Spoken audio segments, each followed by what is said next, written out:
First, women take work stress home with them while men seem to leave it at the office. How come? That's according to the Journal of Health and Social Behavior. So how can you avoid taking job-related stress home? This goes to everybody now. Every week we focus on ways to get a jump start in the workforce. Valerie Burton, author of Successful Women Think Differently. Ooh, new nice book cover. All right, this is her latest book. She's joining me now. So Valerie, why is it that women tend to take the work home more than men who leave it at the office? Well, you know what, there's a few things here, but the biggest thing about this study is that women feel more guilt, and that's what causes more stress.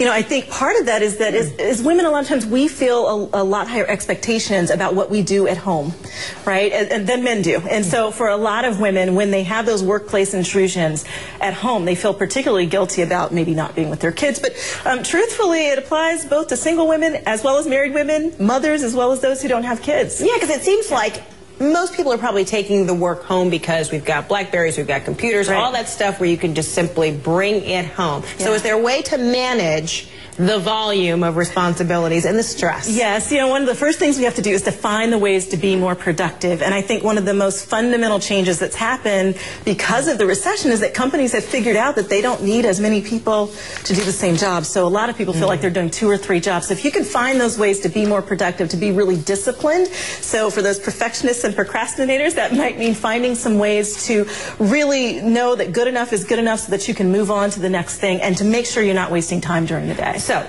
okay, time during the day. So that means you've got to really time manage. There are things you need to be doing at work to make sure you get it all done at work so that you're not carting it off. That's right. Home. That's right. And you want to make sure you also reduce some of those self-imposed deadlines. I don't know if you're like this. Well, I'm confused on this one because I remember we've talked a few times, back, talking about you've got to self-impose some deadlines so that you can be a little bit more productive. But now, some of us tend to do it too much. Stressing yourself out about deadlines that aren't real, right? So you're completely stressed out, completely overwhelmed. When you actually have the opportunity to take a breath, you know what, I said I wanted to get this done by 5 o'clock, but there are no real consequences to it getting done tomorrow at noon. Okay. So you need to ask yourself, is this a real deadline or is it a self-imposed deadline when you find yourself getting overly stressed about it? How flexible is it? Okay, Absolutely. So now, is there a way to kind of cut a deal or compromise with your boss without looking like you are trying to shave your responsibilities or shirk your responsibilities? I think this is a really big one. So a lot of people are intimidated to even go talk to the boss when they feel overwhelmed.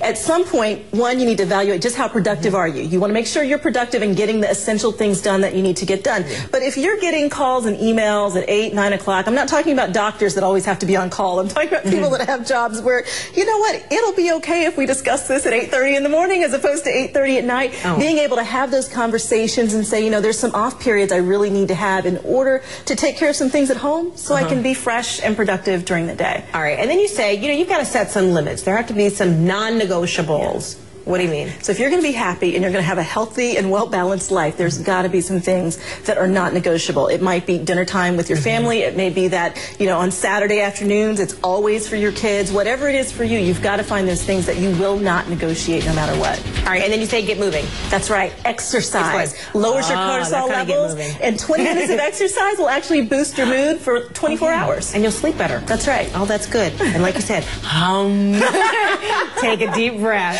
in the end, right? Exhale. I feel much better now. Thanks so much, Valerie. Always good to see you. You too.